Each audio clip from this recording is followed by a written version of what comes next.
People always say that to make it in this world, you've got to be tough. But what if that's not the whole story? Today, we're going to put a very gentle idea through a really harsh stress test. We're looking at a project that, at first glance, seems way too soft for the world we're living in right now. And that really gets to the heart of what we're talking about today. I mean, in a world full of massive storms, geopolitical, cultural, you name it, what possible good can one single tiny light actually do? So, to even start answering that, we've got to be honest about the storm itself. Let's really set the stage and look at the kind of world this project was born into. And this quote from the project's creator, wow, it just cuts right to the core of that doubt, doesn't it? This feeling of being fragile, of being completely out of place. It's like you're trying to grow something beautiful and delicate, and the world outside is just a hurricane. And look, this isn't just a feeling, right? It's rooted in what's actually happening in the world. You look at the geopolitical landscape and you see why that doubt feels so incredibly real. On one side, you've got democracies that can seem, well, a little slow, maybe even afraid to make big decisions. And on the other side, you have authoritarian regimes that act decisively and aren't afraid to use force as a simple tool.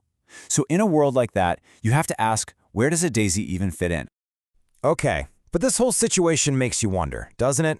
Maybe we're thinking about strength and weakness all wrong. Maybe our definitions are the real problem here. Let's dig into that. I mean, this is the argument from the ultimate skeptic, right? The voice of pure, hard-nosed pragmatism. In a world that seems to be decided by armies and economies, by hard power, what is the point of something that just shines? It feels kind of naive, almost foolish. And here's the thing, this is such a key insight. That whole critique, it's based on a massive error of scale. It's like comparing the power of an earthquake to the power of a language. They operate on completely different levels and on totally different timelines. And if you look back through history, you see this pattern over and over again. Think about it. From the rise of fascism and Stalinism in the 30s, through the entire Cold War, all the way to today's world of digital propaganda, powerful regimes have risen and they've fallen. But what stuck around? What actually survived all that force and fury? It was the so-called soft stuff, philosophy, art, archives, culture.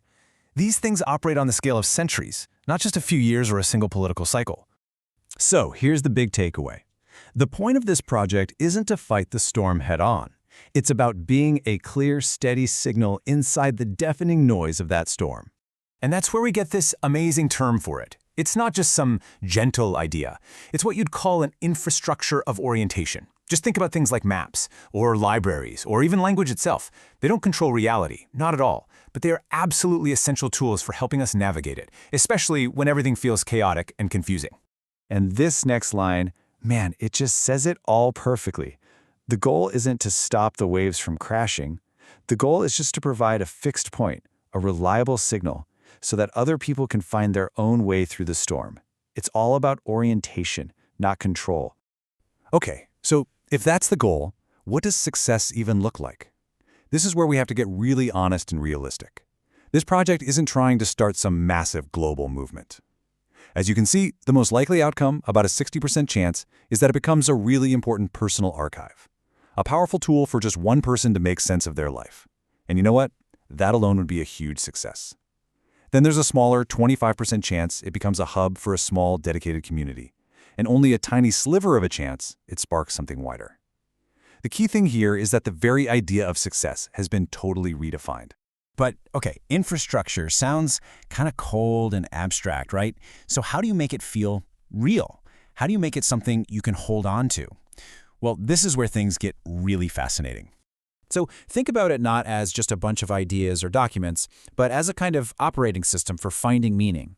And like any good operating system, it has its own icons, its own interface, and in this case, its own cast of characters who bring the whole thing to life. And here they are. You've got Leah Belmaris, who's the symbol of light itself. Elias Faro, the keeper of memories.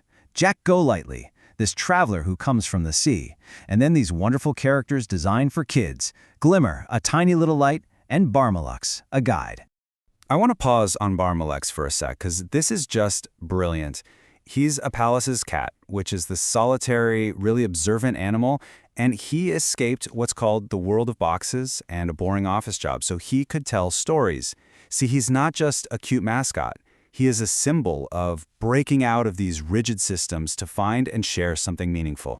And see, that's the whole point. That's the magic trick here. These characters, this entire mythology, they take that big, abstract idea of an infrastructure of orientation and they make it tangible. They make it something you can relate to, something you can remember. Because let's be honest, it's a lot easier to follow a story than it is to follow a theory.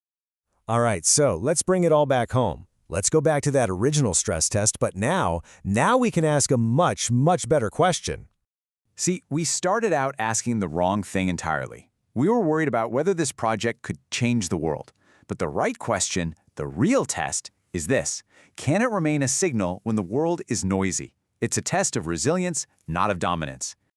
So if that's the real test, what does it take to pass? Well, the rules have totally changed. Here's what matters now. First, it can't just be a beautiful metaphor. It has to actually work. It has to be functional. Second, it needs to become a real language of orientation, something people can actually use to navigate. And third, and this is maybe the most important part, it just has to keep existing. It has to be there when it's needed the most. And this brings it all back to a really personal and I think profound question for all of us. Knowing that the storm might get even worse, knowing that your light might just be a small one, and knowing that you may never, ever see the ships you guide to safety, do you still choose to be the person who builds the lighthouse? Because if the answer is yes, well, then it's no longer just a project. It's part of who you are.